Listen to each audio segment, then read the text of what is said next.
살면서 중요한 시험 다들 한 번쯤은 치러 보셨을 텐데요. 근데 문득 이런 생각 안 해보셨어요? 이 점수가 정말 내 실력을 제대로 보여주는 걸까? 혹시 나도 모르게 어떤 문제 때문에 불이익을 본 건 아닐까? 오늘은 바로 그 시험의 공정성 뒤에 숨겨진 아주 정교한 과학의 세계로 들어가 봅니다.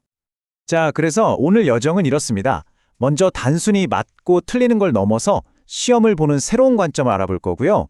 이어서 모든 시험 문제에는 각자의 개성이 있다는 사실, 그리고 그 힘을 어떻게 측정하는지 살펴볼 겁니다. 마지막으로 가장 중요한 거죠.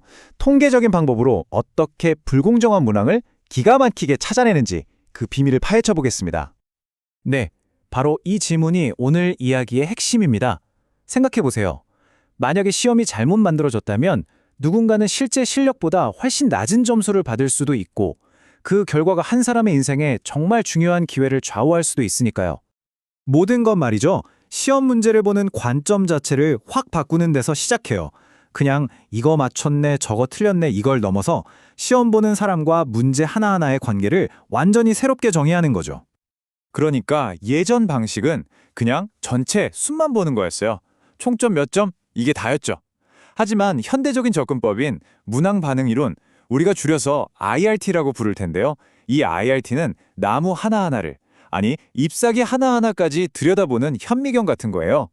당신이 각 문제에 어떻게 반응하는지를 아주 세밀하게 분석합니다. 여기서부터 정말 재밌어지는데요. 이 IRT의 세계에서는요.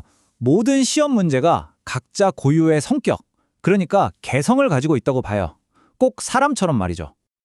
IRT가 왜 그렇게 강력하냐면요. 바로 응시자의 실력과 문제의 특성을 똑같은 잣대로 잴 수 있게 해주기 때문이에요. 마치 우리가 키를 잴 때 쓰는 센티미터라는 단위로 사람의 키와 문지방의 높이를 둘 다 재는 것과 똑같은 원리입니다. 그럼 그 문제의 성격은 뭘로 보여주느냐? 바로 이 S자 모양의 곡선, 문항 특성 곡선이라는 걸로 나타납니다. 가로축이 실력이고 세로축이 정답 확률인데요. 당연히 실력이 좋을수록 정답을 맞출 확률이 높아지는 게 한눈에 보이죠. 이 복잡해 보이는 곡선이 사실은 딱 세 가지 숫자로 결정된다는 게 정말 놀랍지 않나요? 첫째, 얼마나 어려운 문제인지, 즉 난이도. 둘째, 실력 있는 사람과 그렇지 않은 사람을 얼마나 날카롭게 구별해내는지, 즉 변별도. 마지막으로 에이 잘 모르겠으니까 그냥 찍자 했을 때 맞힐 확률, 바로 추측도입니다. 이 세 가지가 모든 문항의 고유한 DNA인 셈이죠. 자, 그럼 이제 모든 문제에 각자의 개성이 있다는 건 알았어요. 근데 어떤 문제가 더 좋은 문제일까요? 그러니까 누구의 실력을 더 정밀하게, 더 날카롭게 측정하는지 그 힘은 어떻게 알 수 있을까요? 이걸 문항정보 함수라고 부르는데요. 쉽게 말해 돋보기라고 생각하시면 딱 맞아요. 이 돋보기는 능력 스펙트럼의 특정 지점을 얼마나 선명하게 보여주는지를 나타냅니다. 그러니까 변별도 높은 좋은 문항일수록 그래프가 뾰족하게 솟아오르면서 특정 실력대의 사람들을 아주 정확하게 딱 집어낸다는 거죠. 정보가 많다는 건 그만큼 이 사람 실력은 이 정도가 확실해 라고 말할 수 있는 힘이 세다는 뜻이고 측정 오차는 당연히 줄어들겠죠. 자, 문항 하나가 돋보기라면 시험을 만드는 사람들은 어떻게 이걸 모아서 능력 전체를 조망하는 그런 거대한 망원경을 만들어낼까요? 여기서 정말 기가 막힌 아이디어가 나옵니다. 바로 각기 다른 특징을 가진 문항들을 마치 레고 블록처럼 착착 조립해서 우리가 원하는 목적에 딱 맞는 맞춤형 시험을 설계할 수 있다는 거예요. 그래서 각 문항이 가진 정보, 그러니까 그 돋보기들의 힘을 전부 다 합치면 시험 전체의 정밀도를 보여주는 검사정보함수라는 게 만들어집니다. 이게 왜 그렇게 중요하냐면요. 바로 시험의 목적에 따라서 힘을 집중할 곳을 정할 수 있다는 거예요.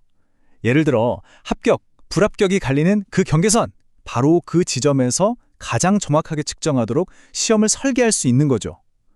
더 나아가서 여러분이 문제 푸는 걸 보면서 실시간으로 다음 문제 난이도를 조절하는 컴퓨터 적응형 시험 있죠? 그것도 바로 이 원리 덕분에 가능한 겁니다. 자, 이제 정말 중요한, 어쩌면 가장 중요한 단계에 왔습니다. 시험이 정밀한 것도 좋지만 과연 공정한가를 확인하는 단계죠. 그런데 여기서 이런 질문을 던져봐야 합니다.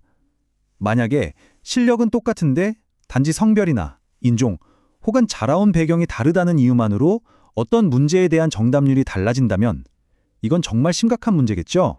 이런 현상을 통계적으로 찾아내는 걸 차별 기능 문항, 영어로는 DIF라고 부릅니다. 핵심은 이거예요. 어느 그룹이 점수가 더 높냐가 아니라 똑같은 실력을 가진 사람들한테 이 문항이 공평하게 작동하냐를 보는 겁니다. 이걸 눈으로 확인하는 아주 직관적인 방법이 있어요. 두 그룹의 S자 곡선을 그냥 한 그래프에 겹쳐보는 거예요. 만약 두 곡선이 거의 똑같이 겹쳐지면 괜찮은데 지금 보시는 것처럼 눈에 띄게 틈이 벌어져 있다? 이건 편향이 의심됩니다 하는 강력한 경고 신호, 일종의 빨간불인 셈이죠. 여기서 중요한 건 이게 무슨 감으로 때려잡는 게 아니라는 겁니다. 보시는 것처럼 먼저 실력이 비슷한 사람들끼리 묻고 그 안에서 그룹별 정답률을 비교한 다음에 그 차이가 통계적으로 의미가 있는지를 아주 엄격한 절차를 거쳐서 분석합니다. 과학적인 거죠. 근데 이 편향이라는 게 또 그렇게 단순하지만은 않아요.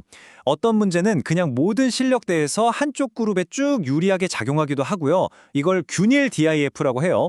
또 어떤 교묘한 문제는 실력이 낮을 땐 A그룹에 유리했다가 실력이 높을 땐 오히려 B그룹에 유리하게 작용하기도 합니다. 곡선이 서로 꼬이는 거죠. 결국 이 DIF 분석이라는 건 시험의 품질 관리 시스템이나 마찬가지예요.